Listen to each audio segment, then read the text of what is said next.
Assalamualaikum warahmatullahi wabarakatuh. Perkenalkan, nama saya Muhammad Aris Batubara dari Fakultas Ilmu Sosial, Prodi Sejarah Peradaban Islam. Pada kesempatan ini saya akan memberikan materi mengenai sejarah narkoba di Indonesia dan adanya dampak dari COVID-19 yang membuat banyak masyarakat itu memakai narkoba. Sebelum masuk ke materi, jangan lupa di subscribe, like, dan share agar kami sebagai mahasiswa ini semangat dalam menjelaskan materi-materi yang ada lainnya. Terima kasih.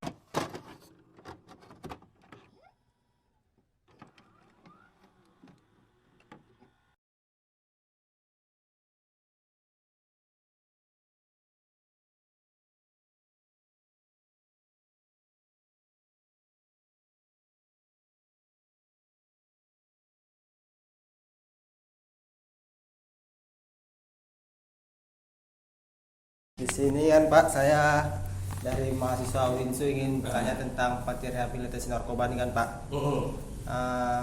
Pertanyaannya itu Pak, siapakah nama Bapak gitu? Ya, adik dari mahasiswa UIN. Ya, UINSU Ya, Pak. Fakultas apa? Fakultas Ilmu Sosial, jurusan Sejarah Peradaban Islam. Oke, jadi kalau nama saya itu, nama adik siapa dulu? Nama saya itu Muhammad Aris Batubara Pak. Oke, nama saya Muhammad Khalis Batubara. Terus Pak, apa jabatan Bapak itu di panti rehabilitasi narkoba tersebut? Di Panti Rehabilitasi Narkoba Medan Plus, saya sebagai konselor adiksi, sembari juga sebagai pendamping agama Islam di sini. Sejak kapan kasus narkoba itu Pak masuk ke Indonesia? Kasus narkoba masuk ke Indonesia sejak zaman kolonial hingga kini pun masih beredar. Pemerintah Indonesia menyatakan pengedaran narkotika dan penyalahgunaan obat sebagai ancaman utama dalam kehidupan dan nilai kebudayaan masyarakat dan bahkan keamanan nasional. Namun seringkali negara dikacaukan oleh masalah-masalah lain. Misalnya saat ini ada peredaran narkoba yang besar tapi dialihkan ke hal-hal lain, korupsi dan tindak pidana lainnya misalnya. Dan ini menurut Badan Narkotika Nasional yang ada di Indonesia. Oke, yang kedua itu Pak, dari mana asal narkoba itu di Indonesia asalnya? asal barang Indonesia itu. Asal narkoba itu ada di Indonesia. Asal barang narkotika itu sempat ada di Indonesia berasal dari Cina. Datangnya dibuat dari pesisir pantai, tepatnya kalau di Sumatera Utara yang paling krusial saat ini di daerah Tanjung Balai, Sumatera Utara. Terus sejarah narkoba terbesar itu pada tahun berapa itu Pak? Semenjak dari tahun 1927 awal mulanya, dan itu mulai booming sampai dengan tahun 2017 sampai dengan sekarang gitu. Pemakaian narkoba semakin merajalela. Artinya apa? Semenjak tahun 1927 itu dari awal Cina bawa ke Indonesia, mungkin menurut BNN yang saya baca literaturnya dari Puslit Bank Data Informasi BNN, bahwasannya dengan jenis yang berbeda. Kalau dulu ada putau misalnya kan, heroin dan lain sebagainya. Kalau di tahun 2000-an ke atas sampai dengan saat ini ada itu namanya ganja, sabu-sabu, bahkan pil ekstasi misalnya, bahkan minuman keras dan alkohol gitu. Bagaimana Pak perkembangan penyalahgunaan narkoba itu pada 2 tahun kemarin Pak? Perkembangannya sangat signifikan juga, walaupun masa Covid kemarin 2 tahun yang lalu itu tidak membuat para pecandu untuk tobat, tapi semakin merajalela dalam menggunakan narkoba. Terus bagaimana cara mencegah penyalahgunaan narkoba Pak di masa pandemi? Cara mencegah di masa pandemi itu kalau kita bilang adalah melihat anak-anak kita, mengontrol anak-anak kita kemanapun berada, dalam artian walaupun masa Covid juga mereka tidak paham itu Covid seperti apa. Makin narkoba juga, nyambu juga, dan di lapangan kita lihat semakin Covid semakin banyak orang pecandu narkoba yang untuk direhabkan juga. Terus apa yang membuat mereka itu Pak menyalahgunakan narkoba? Yang membuat mereka menggunakannya penyalahgunaan narkoba adalah coba-coba, ingin tahu bagaimana sih rasanya, bagaimana sih percobaan apabila baru pertama kali pakai narkoba. Yang kedua, faktor lingkungan juga, banyak di lingkungan itu memakai narkoba sehingga dia ikut-ikutan. Selanjutnya, bagaimana cara pemerintah dan masyarakat umum itu untuk menghindarkan korban narkoba? Ya, masyarakat dan pemerintah itu harus bekerja sama dalam artian ketika ada orang pecandu narkoba, sama-sama kita berikan edukasi, pemahaman, pendidikan bahwasanya narkoba itu adalah musuh bersama, bukan hanya musuh pemerintah. Di masyarakat juga harus kita edukasi, kita berikan pemahaman bahwasanya narkoba itu adalah senjata dalam merusak anak didik bangsa. Bagaimana Pak ciri-ciri orang memakai narkoba? Ciri-ciri memakai narkoba itu pipinya kempot, badannya kurus, matanya bengkak merah dan lain sebagainya. Itu ciri-ciri awalnya. Nah, keberlanjutannya nanti bisa jadi dia nafsu makannya berkurang dan dia mulai linglung, mulai stres, dan ujung-ujungnya ada yang overdosis, ada yang menjadi gila beneran. Terus bagaimana cara warga itu melaporkan ke pihak BNN gitu Pak? Cara warga untuk melaporkan rehabilitasi ke pihak BNN adalah membawa fotokopi KTP, KK, dan pas foto si klien, si pecandu atau keluarga untuk dilakukan rehabilitasi, diawali dengan screening, intake dan lain sebagainya agar tahu tingkat keparahan si pecandu narkoba sudah sampai mana fasenya. Terus Pak, apakah minuman keras itu bisa mendorong penyalahgunaan narkoba? Iya, biasanya berbarengan itu antara miras dengan sabu-sabu, pil ekstasi gitu. Jadi begini, kalau kita pakai narkoba sabu-sabu itu kurang lengkap rasanya kalau tidak pakai pil misalnya. Ada orang pakai sabu-sabu, pakai miras, buah dan lain sebagainya. Itu memang sudah hukum seperti itu kalau kita lihat di lapangan. Tidak ada dia doyan hanya satu produk, tapi produk lain juga dijeniskan. Kalau seminggu itu pakai narkoba sabu-sabu 2 kali, pakai mirasnya 3 kali dia. Jika minuman keras itu Pak bisa mempengaruhi tingkat penggunaan narkoba, maka ada narkoba itu diperbolehkan Pak? Sebenarnya narkoba itu tidak diperbolehkan, ada undang-undang yang mengatur itu. Hanya saja di masyarakat kita narkoba itu semakin umum karena maaf cakapnya dari keluarga sendiri tidak mengontrol dan pemerintah tidak tegas dalam hal ini untuk memberantas narkoba tadi. Bahkan kalau kita lihat di media televisi ada oknum-oknum polisi yang ikut serta dalam hal peredaran narkoba tadi, itu yang kita sakitkan. Terus apakah kecanduan alkohol itu bisa membuat narkoba? Kecanduan alkohol bisa mengikut sertakan kita pakai sabu, bisa pakai merek lain, narkoba dan lain sebagainya, sabu-sabu, ekstasi gitu. Terus yang pemakai narkoba itu bisa disembuhkan atau tidak? Kalau disembuhkan, Allah akan kembali kepada Allah Subhanahu Wa Taala, Tuhan yang Maha Esa.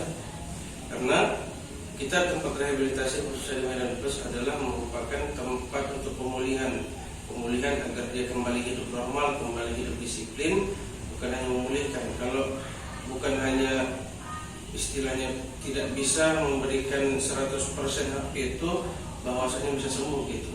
Pulih, yes, kita berusaha untuk memulihkan korban penyalahgunaan narkoba tadi. Selanjutnya ganja itu termasuk tanaman tuh Pak. Kenapa bisa adiktif dan berbahaya? Karena walaupun dia tumbuh-tumbuhan, dia sifatnya adalah membuat stimulus ke otak, membuat otak kita semakin fly, semakin tidak karu-karuan ketika mengkonsumsi itu.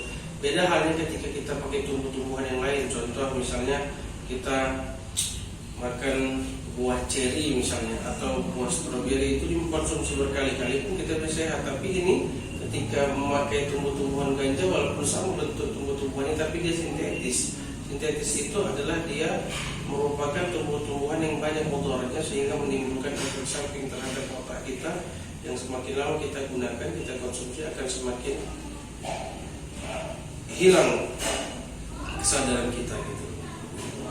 Kenapa ada orang yang berpikir itu untuk melegalkan ganja? Mungkin orang tersebut menginginkan Indonesia ini hancur gitu kalau kita bilang. Nah kalau ada orang yang melegalkan itu ingin anak didik bangsa Indonesia ini hancur, ya gitu caranya.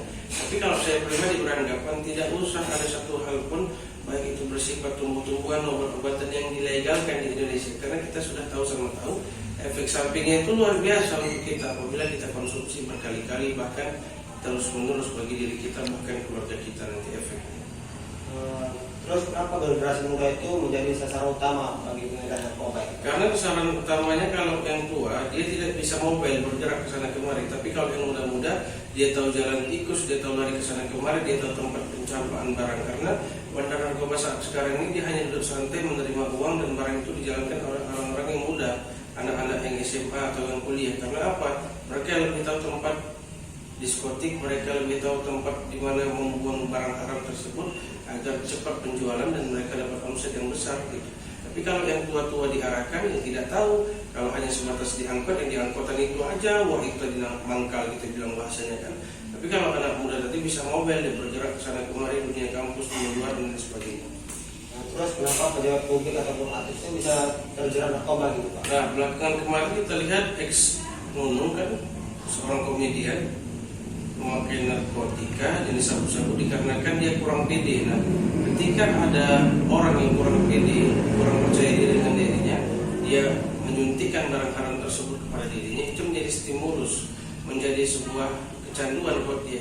Jadi kalau dia tidak mau itu, dia tidak bisa berkomedi, dia tidak bisa berkata-kata, sehingga dapat kita simpulkan tanda-tanda orang yang memakai narkoba tadi salah satunya kurang pede di masyarakat atau di keluarga.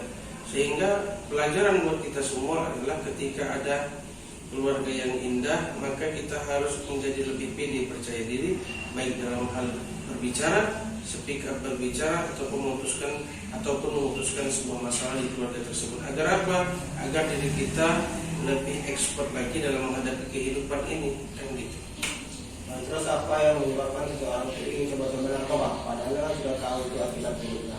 Ya, karena pengaruh kawan tadi. Ada kawan, kalau nggak pakai kau, nggak kawan lah kita. Kalau kau nggak pakai satu geng lagi kita gitu.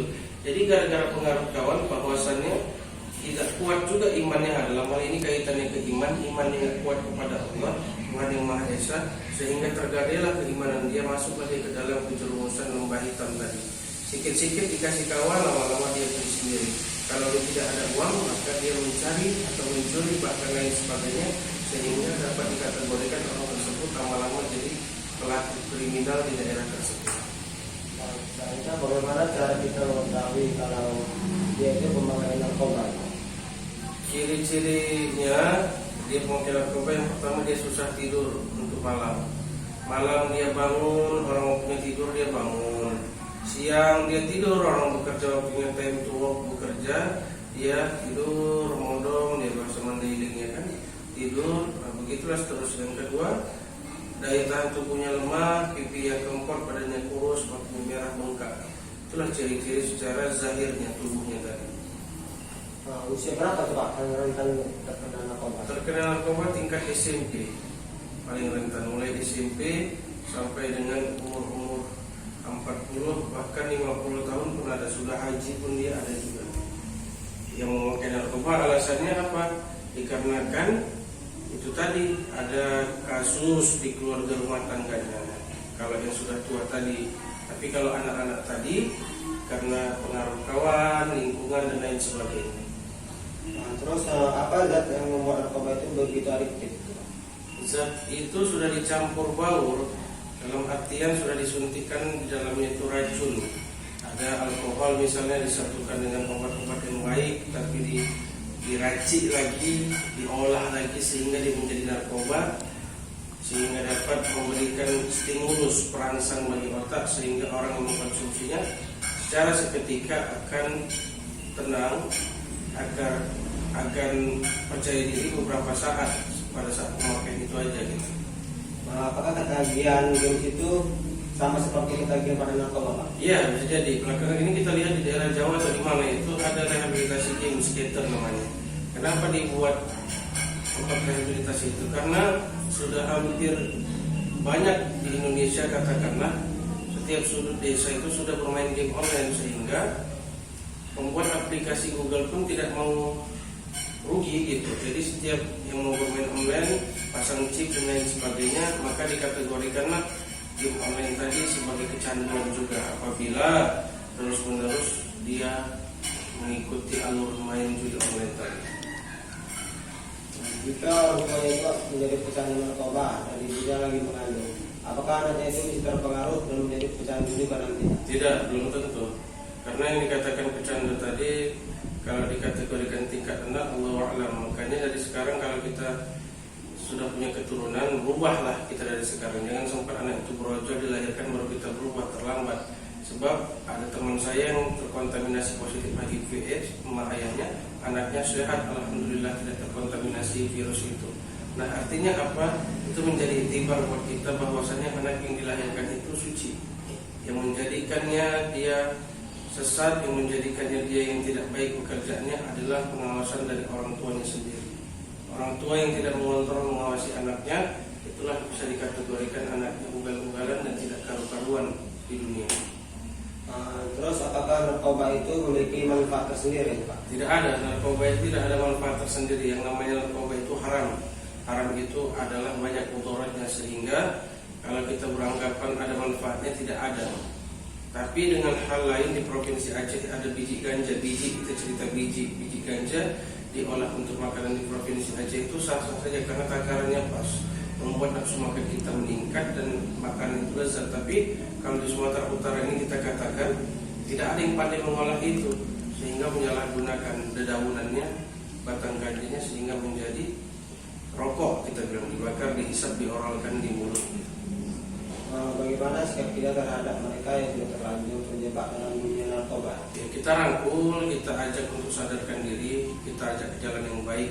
Kalaupun tidak ada niat baik si klien tadi, si pecandu narkoba, kita bawa ke BNN untuk diadakan rehabilitasi sejauh mana tingkat keparahannya. Kita bawa ke BNN kabupaten kota atau provinsi tempat kita tinggal. Kita adukan dulu kepada mereka. Selanjutnya, bagaimana cara mencegah agar kita tidak tergoda narkoba? Agar kita tidak Karena narkoba. yang pertama adalah dekatkan diri kepada Allah Subhanahu Wa Taala. Salat 5 waktu sehari semalam, yang Nasrani ke gereja setiap minggu, ibadah pagi saat teduh, dan seterusnya adalah kita laksanakan kegiatan kita. Kita buat kegiatan kita yang tidak ada menjadi ada contoh. Seandainya ada halaman di rumah kita tanami, apa yang tidak ada kita tanami. Kita buat kegiatan hal yang positif, kita mengorek paret, menanam pohon dan lain sebagainya. Ataupun kalau bisa kita cat rumah kita sendiri, agar apa? Hidup kita menjadi sehat dan istilahnya ada kegiatan yang bisa kita kerjakan. Selanjutnya, bagaimana peran orang tua agar anaknya jauh dari narkoba? Agar anak jauh dari narkoba, dikontrol, diawasi anaknya tadi. Jadi gini, ketika ada orang tua ingin anaknya jauh dari narkoba, tapi orang tua tidak mengawasi, itu yang salah. Kebanyakan kalau kita lihat sekarang ini anak pecandu narkoba karena apa? Yang pertama, mengikuti keluarganya itu broken home, bercerai dan lain sebagainya. Yang kedua, suami istri tadi tidak akur di rumah, sehingga anaknya tadi menjadi imbas, sehingga anaknya lari ke kawan-kawannya dan memakailah mereka di tempat rumah kosong, di ruko kosong dan lain sebagainya. Jadi andil di sini bukan hanya pihak BNN atau pemerintah, tapi keluarga juga ikut campur di dalamnya. Nah, selanjutnya, bagaimana cara membujuk seseorang itu agar mau direhabilitasi? Yang pertama, kita berikan pemahaman bahwasanya dunia rehabilitasi itu tidak sekejam yang dia pikirkan. Contoh, adanya penyiksaan, pemukulan, penumbukan, diborgol kaki tangan, taruh walsen dan sebagainya, itu tidak ada. Semenjak beberapa tahun yang lalu kejadian di daerah Kota Binjai itu, ex Kota Binjai, maksud kita sebutkan namanya, pemerintah langsung turun, dan semenjak kejadian itu pemerintah langsung mengancam memberikan sanksi apabila tempat rehabilitasi di swasta di NKRI, khususnya di Sumatera Utara yang masih memperlakukan hal seperti itu, maka akan diberikan sanksi langsung dari pihak pemerintah, dalam hal ini kepolisian dan BNN. Selanjutnya, bagaimana cara menghukum para pemakai narkoba dan pengedar narkoba agar jerah? Cara menghukumnya, kalau kita lihat, kalau bagi pecandu direhabilitasi lah dia, kan gitu. Tapi kalau untuk bagi bandar narkoba, kita hukumlah satu, maka akan cukup bandar-bandar yang lainnya. Contoh, beberapa tahun yang lalu almarhum Freddy Budiman ditembak mati di Jakarta, itu pun nggak hilang juga bandar. Ada bandar-bandar yang lain yang ikut serta dalamnya tapi tidak tertembak mati. Ini membuktikan kepada kita apa? Mewanti-wanti, mengantisipasi bahwasanya masih ada peredaran narkoba itu lebih besar lagi di masyarakat, yang harus kita lihat celahnya, yang harus kita wanti-wanti, kita antisipasi bagi keluarga kita masing-masing. Selanjutnya itu, bagaimana bisa seorang pengedar narkoba itu yang sudah di penjara setelah keluar itu melaksanakan itu lagi? Iya, Kenapa dia bisa melakukan narkoba lagi padahal sudah di penjara? Karena penjara itu bukan tempat untuk rehabilitasi. Karena di penjara, di lapas, di rutan manapun, maaf cakapnya kita tahu bersama, narkoba itu bisa jalan sendiri, maaf cakapnya.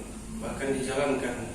Dalam artian tempat rehabilitasi lah memang salah satunya, khususnya dalam hal ini Medan Plus, untuk merehabilitasi orang, memulihkan jiwa seseorang, memulihkan kedisiplinan seseorang agar kembali pulih dan berkelakuan sosial, berkehidupan sosial kembali masyarakat sebagaimana mestinya. Selanjutnya, kenapa penerapan hukuman mati itu tidak bisa menurunkan tingkat penyalahgunaan narkoba? Karena hukuman mati itu pun kalau dimatikan hanya satu orang, masih banyak orang-orang yang lain yang membackup itu. Contohnya kalau kita lihat saat sekarang ini banyak di daerah mana gitu kan, kepolisian pun ikut campur dalam hal peredaran narkoba. Dalam artian polisi pun ikut juga menjual narkoba. Dalam artian penegak hukum tidak memberikan contoh yang baik, sedangkan kita masyarakat bersemangat, sedangkan pemerintah dalam hal ini pihak kepolisian tidak mendukung itu. Itulah yang membuat kita terkadang low spirit, lemah kekuatan kita di situ, sehingga efek jerak itu tidak ada bagi bandar-bandar untuk tidak mengedarkan barangnya lagi. Terus Pak, jika kita lihat aktivitas mencurigakan yang menjurus pada narkoba, apa yang harus pertama kali dilakukan? Yang harus kita lakukan adalah melapor kepada Kadus atau Kepling dalam hal ini untuk apa? Merealisasikan bahaya penggunaan narkoba di kampung itu. Kalau Kadus sama Keplingnya nggak bisa, kita panggil Kadis atau Lurah dalam hal ini. Kalau tidak bisa juga kecamatan. Kalaupun tingkat kecamatan tidak mau acuh tak acuh dalam artian tidak mau ambil pusing, kita lapor kepada penegak hukum, yaitu pihak kepolisian, agar ditegakkan di kampung di daerah tersebut tidak terjadi penyebaran narkoba lagi. Pertanyaan terakhir itu Pak, bagaimana menumbuhkan kesadaran agar tidak apatis terhadap ancaman narkoba? Apatis itu apa kira-kira? Menumbuhkan agar tidak menggunakannya lagi lah. Oke. Ada kesadaran.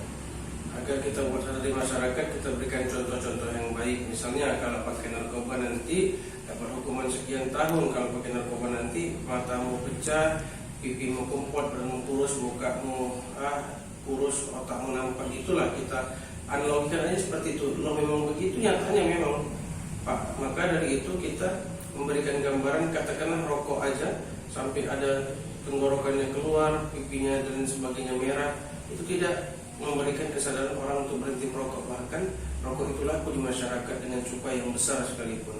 Maka dari itu nggak jauh beda dengan narkoba tadi. Sebelum dia dijadikan Allah susah, sebelum dia dijadikan Allah hancur badannya, dia tidak terima itu. Maka yang paling baik yang harus kita lakukan itu adalah menjaga keluarga kita masing-masing agar tidak kecanduan narkoba dan badannya sehat walafiat selalu. Amin. Jadi sampai sini kita wawancara nih Pak ya. Terima kasih. Assalamualaikum warahmatullahi wabarakatuh. Waalaikumsalam warahmatullahi wabarakatuh. Sekian dari materi saya jelaskan. Semoga teman-teman semuanya dapat memahami dan semoga bisa bermanfaat bagi kita semuanya. Terima kasih kepada teman-teman yang sudah menonton video ini. Saya ucapkan assalamualaikum warahmatullahi wabarakatuh.